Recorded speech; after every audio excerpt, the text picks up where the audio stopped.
Hi. It's been a little while, hasn't it? It's 6 days before the winter solstice. I'm here at the bench between the two hawthorn hedges along the Viking Way in Lincolnshire in the east of England, where I live. The sky is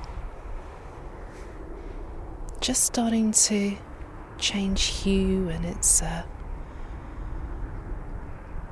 this pastel washed mix of brighter blue through to very pale blue. The sun has just set about 10 minutes ago. It was this beautiful golden fiery ball, and then it slowly slipped over the horizon into Nottinghamshire, and now it leaves this little pinky orange glow on the horizon. Welcome to Edge of the Hedge, a podcast guiding you in rekindling and nurturing your connection with nature.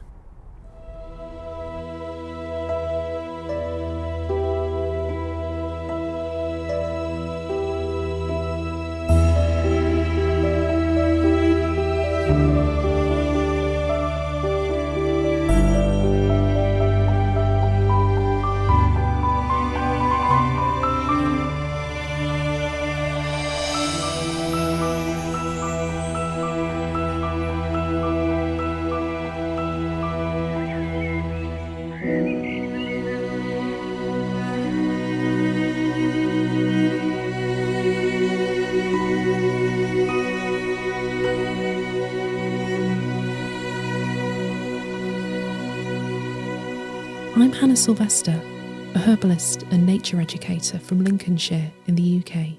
Each episode, you can join me on an audio journey as I walk through the landscape. In this episode, we find ourselves in midwinter. The ground is hard with frost, and I've returned to where this podcast was born, on a bench between two hedges, at the edge of the hedge. In the last few days, we've experienced some quite unusual weather. The temperatures have really dropped, and we've had some proper frosts. And so, even though there hasn't been any inkling of snow here, even though there has been in other parts of the country, the whole landscape has been dusted with frost.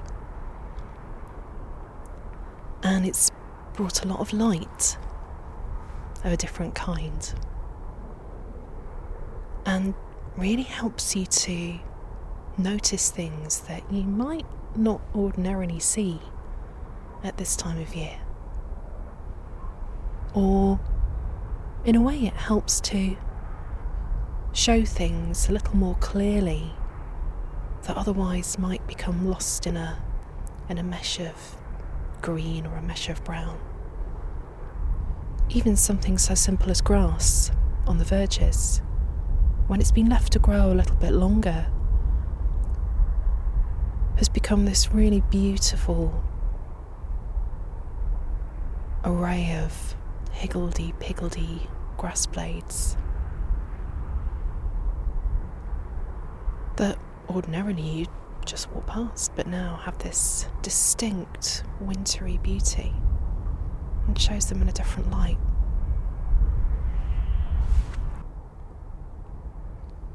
Here along this walk today, and looking at the hawthorn hedge bottom that lines this route, you can see these almost razor clam shaped and styled ice droppings that have fallen off the hawthorn today.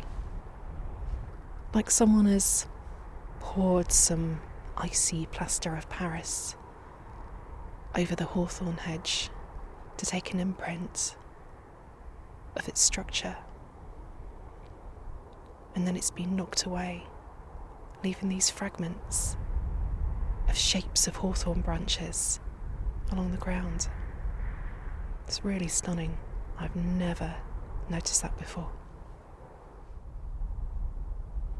For continuity and a sense of place and grounding,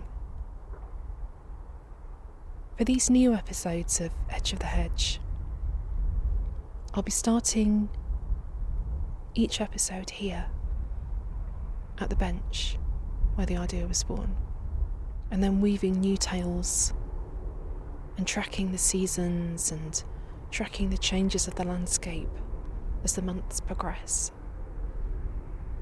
I really hope you'll be able to join me in that journey. This time of year is always really striking for a number of reasons. One reason in particular is that, apart from the road noise you can hear behind me in the distance, nature is really quiet. There's no skylarks. There's no calls for territory. And there's just the occasional bird that you notice, like the honking pheasant that you might be able to hear in the background.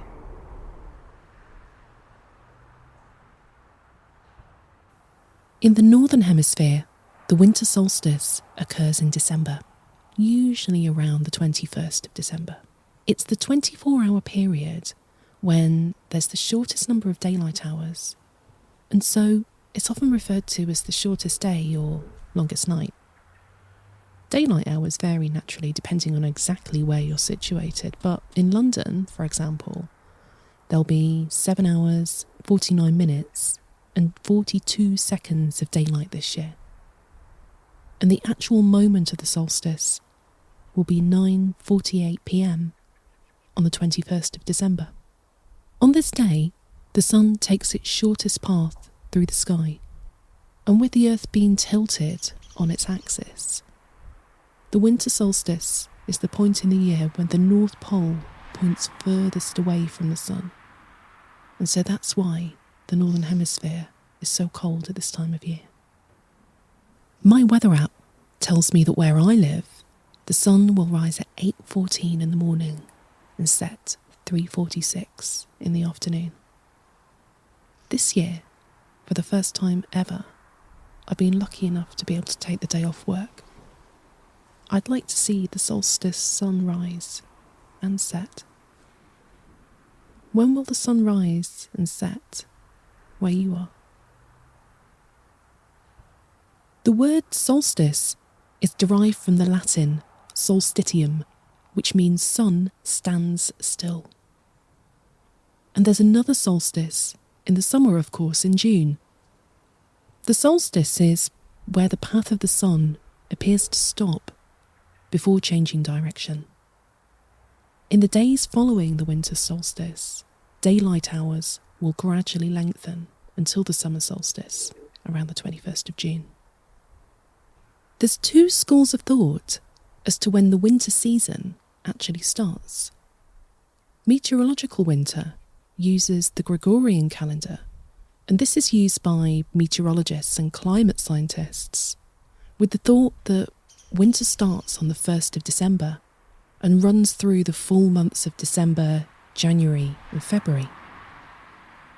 Then there's astronomical winter, which starts at the winter solstice and ends at the spring equinox, which this coming year will be on the 20th of March.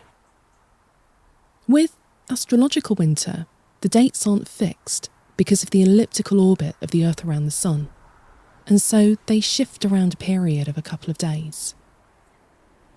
The notion of astronomical winter with the flex of dates, I have to say, sits a little better with me, especially given the later snaps of cold weather that we've been having in recent decades, with the colder and snowier weather reaching into March and sometimes April. As the daylight hours reduce, Autumn slides into winter and temperatures cool. The plant world picks up these signals. Growth slows. Many plants and trees shed their leaves, die back, and return to root and soil, and remain dormant for the cooler, darker months to protect themselves against the harsher conditions. They wait for the signals of warmth and light to start their new growth. Plants are clever, aren't they?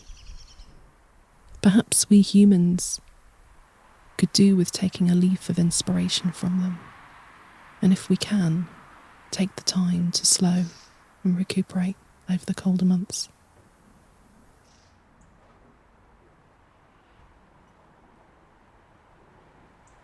The terrain underfoot at the minute is quite firm, understandably. After all, the land is quite frozen. But another joy of this really cold snap we're having are the different sounds. And grass that, you walk across and it doesn't really make a noise usually, comes into a whole new world of sound.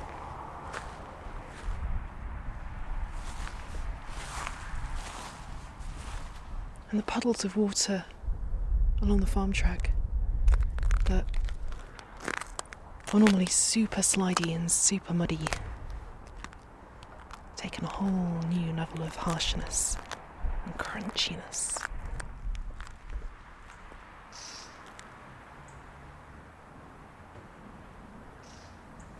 The hawthorn berries were strikingly large this year, and this frost has certainly put paid to what was left of the green leaves on the hawthorn. But there's still some berries clutching on, really bold and vibrant and red, like little Christmas lights along the hedgerow. And just like the frost and ice has highlighted the grass, it's also highlighted the structure and formation of leaves, and without even needing to get close to them, you can see their really delicate, fine vein structure, an accumulation of thicker crystals towards the edge of the leaves. It's like this time of year's inviting us to kind of look at the bare bones, really appreciate what's underneath and what holds everything together.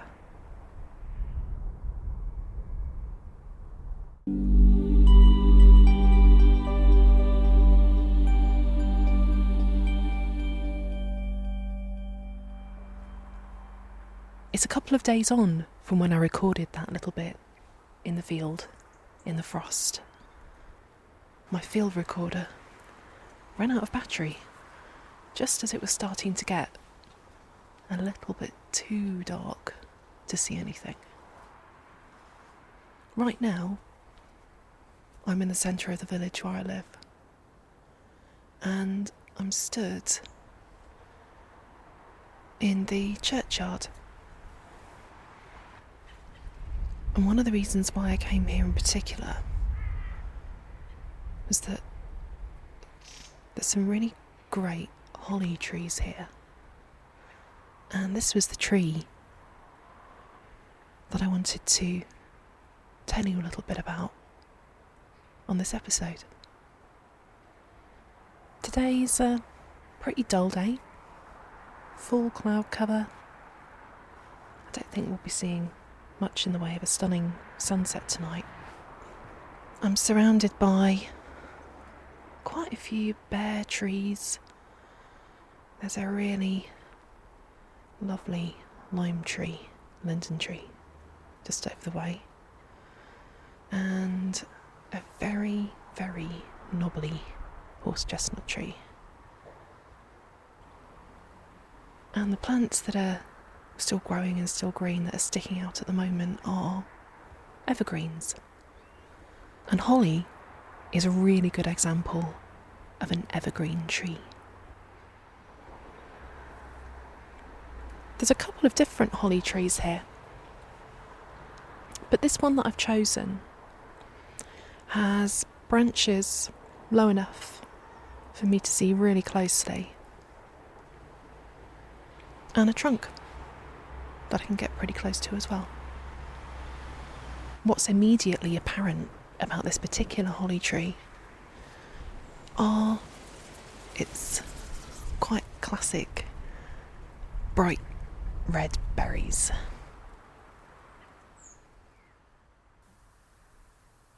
Even though nature can appear bare and stark at this time of year, there are some plants and trees that still stand bold and strong.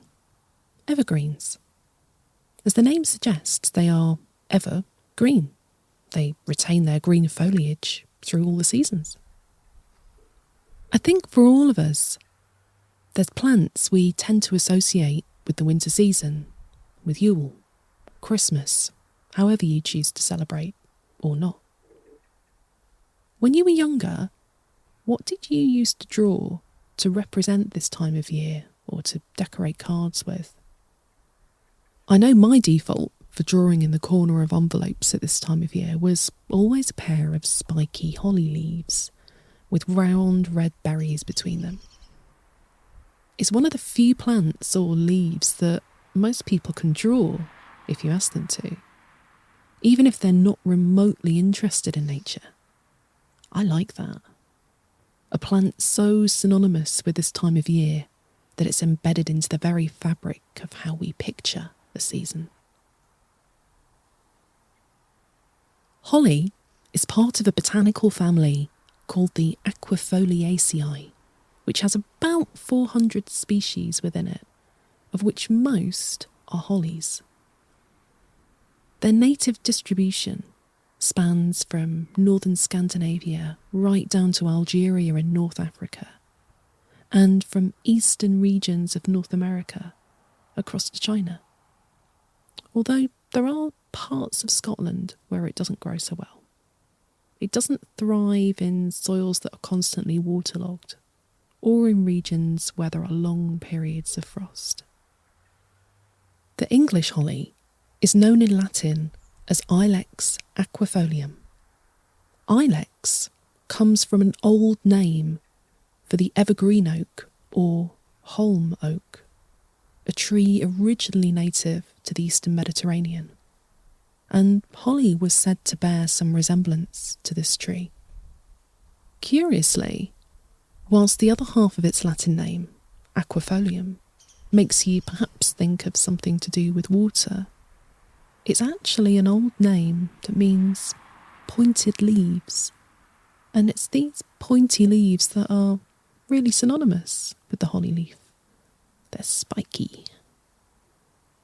Holly usually holds onto these leaves for about 3 to 4 years. When you see holly growing as a tree, it can vary in height, but usually reaches a maximum height of about 10 to 15 metres tall.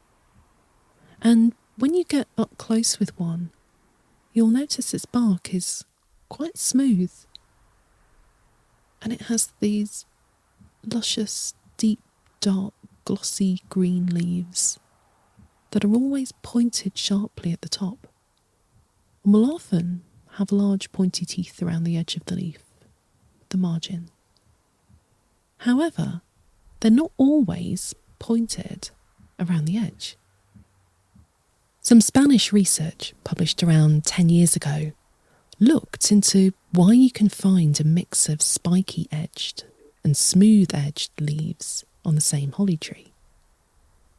This is botanically known as heterophilous, essentially meaning different forms of leaves on the same plant. These scientists found that the spiny leaves grew significantly more on the lower branches, under 2.5 metres high, which was the reaching height of the red deer that grazed in that region alongside goats and other herbivores. This correlated with other studies showing that plants genetically adapt themselves to cope with environmental changes. In this case, growing prickles and spines as a direct response to being eaten by herbivores and to increase their survival. Plants are way more clever than we give them credit for. The wood of holly is incredibly dense and considered hardwood and very resistant to impact. It's used for wood turning and engraving, and it's very pale in colour, which is probably why it's very suitable for turning white chess pieces. People also say it makes good firewood too, as it burns well regardless of whether it's damp or seasoned. Holly is quite a slow growing tree, and it's dioecious, meaning that there are male trees and female trees with a fairly even split between numbers of each. When a holly tree reaches about 20 years old, it starts to produce small white flowers in early summer that are usually pollinated by bees. And it's these flowers that gradually turn into bright, polished, scarlet red berries that are so synonymous with winter. Whilst these berries are one of the many red berries that are not safe for human consumption, they cause vomiting and diarrhea. They make incredibly valuable food for birds and other wildlife over the winter months, especially when they're a little softer after the first frosts. Through eating these berries, birds play a really valuable role in continuing the life cycle of the holly tree.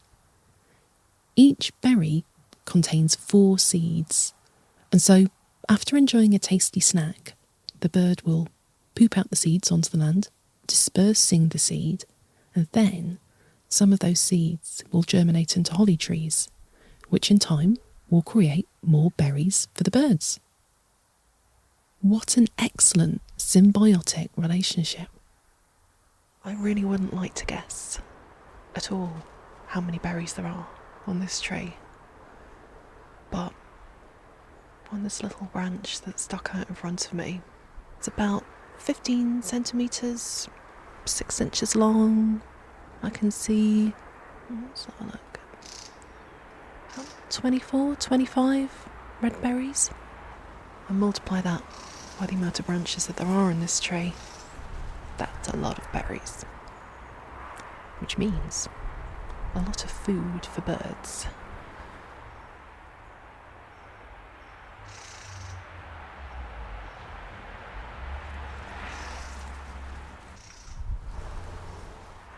Did you hear that alarm call? I think... There it is again. I think that's a mistle thrush.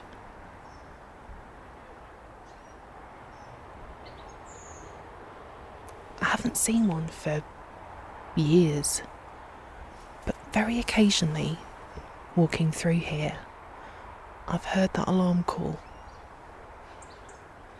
and I just want to catch sight of it, but it's very good at hiding. That mistle thrush I heard in the churchyard, giving its striking alarm call, was likely alarmed at me, standing underneath its supper sauce. A curious-looking human with big round things attached to their ears and wielding a furry stick close to their food tree. Headphones and a field recorder to you and I. I've heard this mistle thrush before, when I've been walking through the churchyard, but I'm yet to see it. It's a curious alarm call that's slightly reminiscent of the magpie alarm call in a way. This rattly, stuttered sound, but a bit harsher and kind of like one of those old-style wooden ratchet rattles that people used to wave around at football matches. It certainly makes you prick up your ears and take notice. I'm really glad to hear this mistle thrush, because they're actually endangered and on the red list of the UK Birds of Conservation Concern. What that means is that they've undergone a severe decline in population in the UK since 1800. And also, in the last 25 years, breeding numbers have fallen by about 50%. And so they're threatened with global extinction.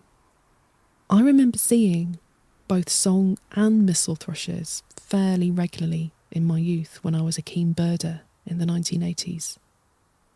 But I couldn't tell you the last time I spotted one until earlier this year, when I glimpsed one sitting on the wall of my neighbour's house across the road, and then hearing this one.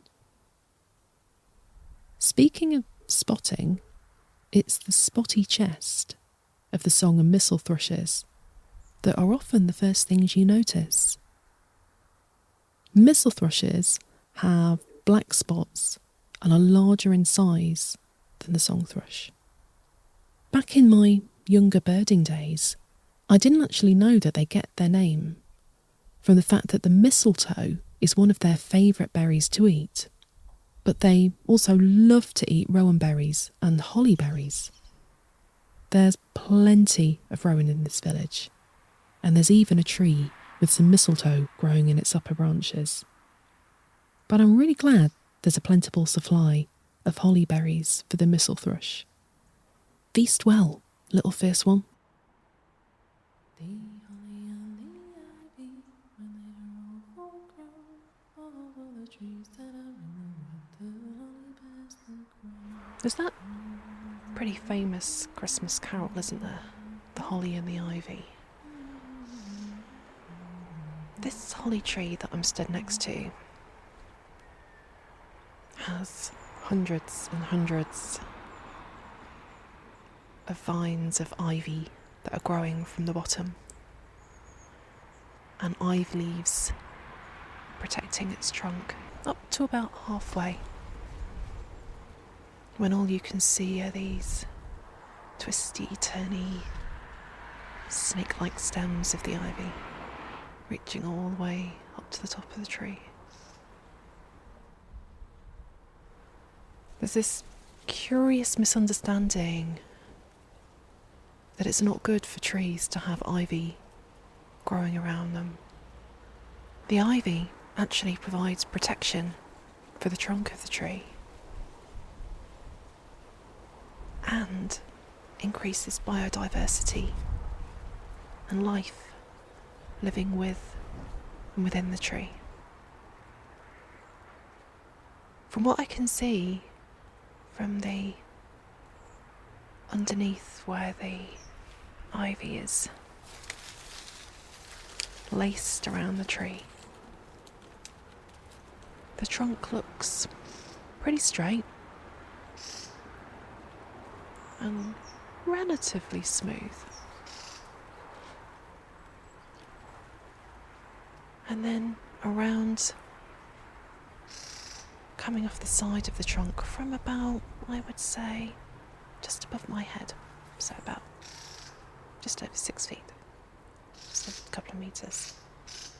There's branches coming off the main trunk, maybe around 4 or 5 around the same level, at a distance of maybe about 15-20 centimetres between each set of branches coming off.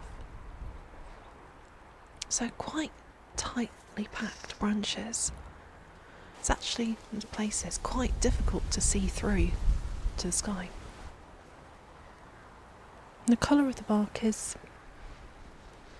kind of like a browny dark grey, with the branches off having these almost sort of elliptical dots of sort of lighter cream light brown to them. Looking at the top side of each of the leaves, it's a really luscious, deep dark green colour with a light green vein running through the middle and slightly darker veins running off the central vein. And then around the edge of the leaf that same lighter green from the middle streaks around the edge like someone outlining it with a light green felt tip pen. And that colour matches the back of the leaf. It's quite a beautiful, striking difference in colour.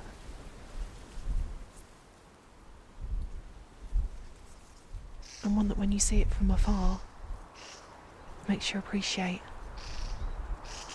how beautiful it is. For all that the leaves are really spiky on holly, the thinner stems are a very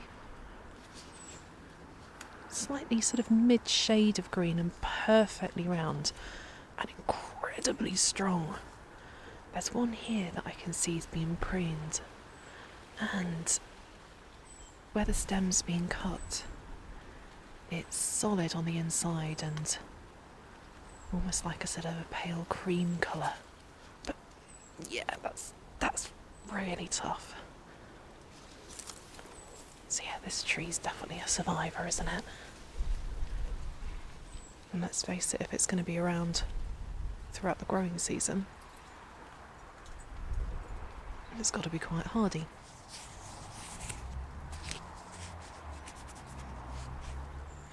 The leaves feel, well, as tough as the stems that they come off, really. They're very, very smooth. Very smooth. And you can only just about feel the veins on the back of the leaf. And then when you reach those slightly spikier parts of the leaf at the apex of the leaf, the top of the leaf, yeah, they are pretty sharp, aren't they? I wonder how long it's been here. I wonder how old it is.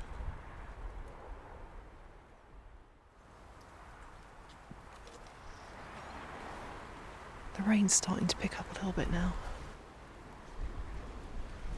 I think I might head home. It's getting a bit chilly. Let's stick the kettle on. Make a cup of tea. Good to spend a bit of time with you, Holly.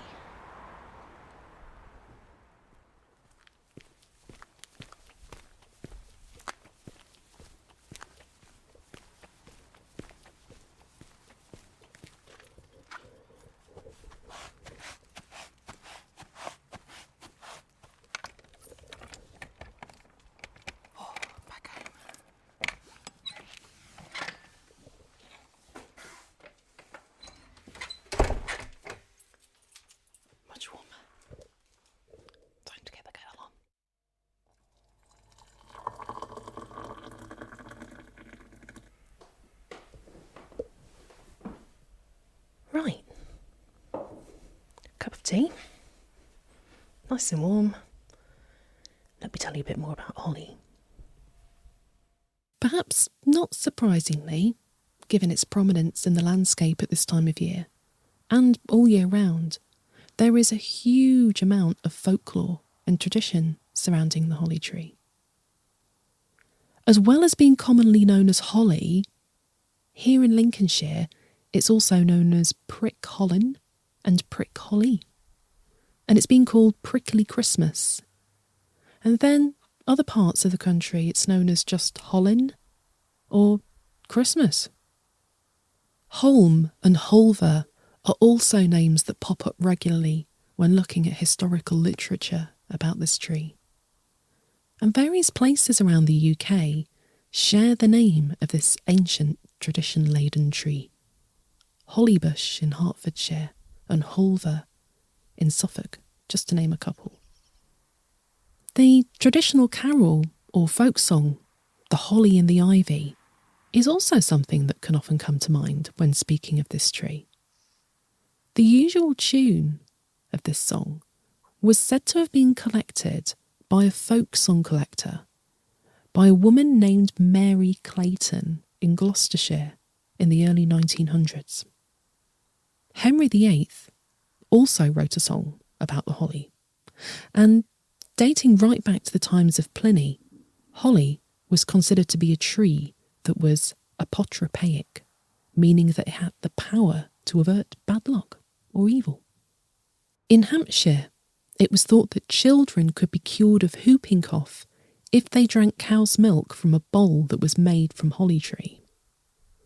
And perhaps my favourite story is that of a farmer in Northern Ireland who was left with a stone-throwing poltergeist after having annoyed the fairies by sweeping his chimney with a holly branch.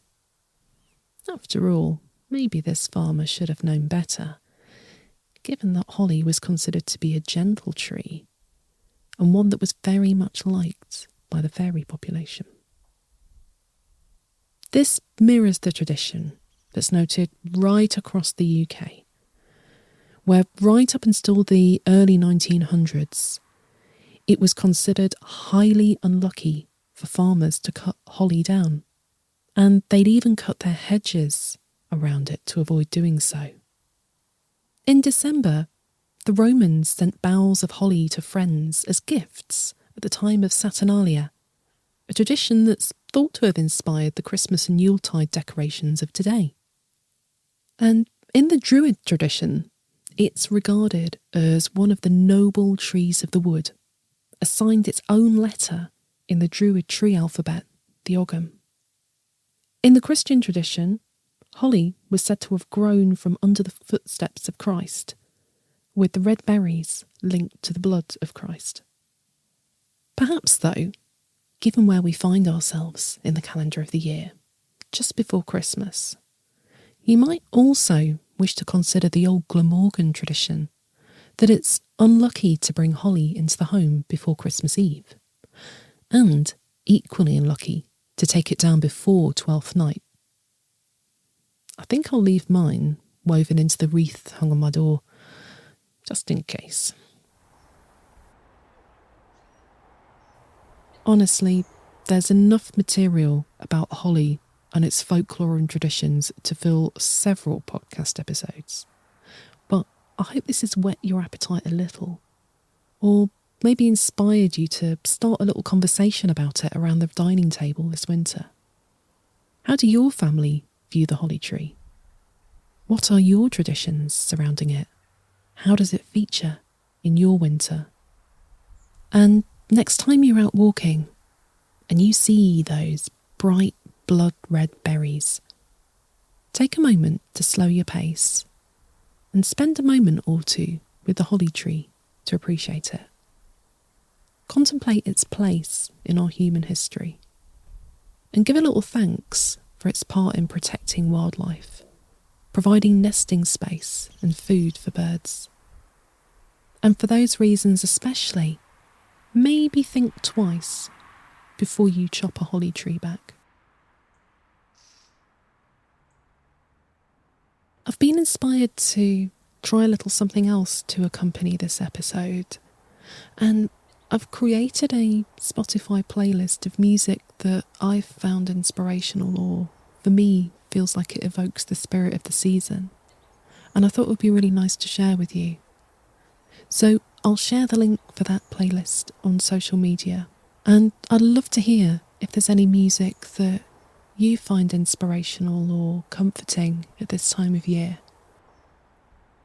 It would be great to hear about your thoughts or traditions about the holly tree, so please feel free to tag Edge of the Hedge in your social media posts, or why not drop me a line? Over the coming weeks, I'll be sharing a few pictures and some more details about the holly tree, so do come and find me on Facebook or Instagram or Twitter. And I hope you'll join me again next time for another episode of Edge of the Hedge, where we'll be following the season and tracking nature as it changes throughout the year. And if you've enjoyed my podcast, it would be so lovely if you could leave a rating or review on whichever platform you listen to your podcasts on. And do feel free to share it with your friends and family and anyone else who you think might enjoy it. Thank you so much for listening. Take good care of yourself and the nature that we share this planet with. Edge of the Hedge is written and produced by Hannah Sylvester, with original music by Mark Holmes.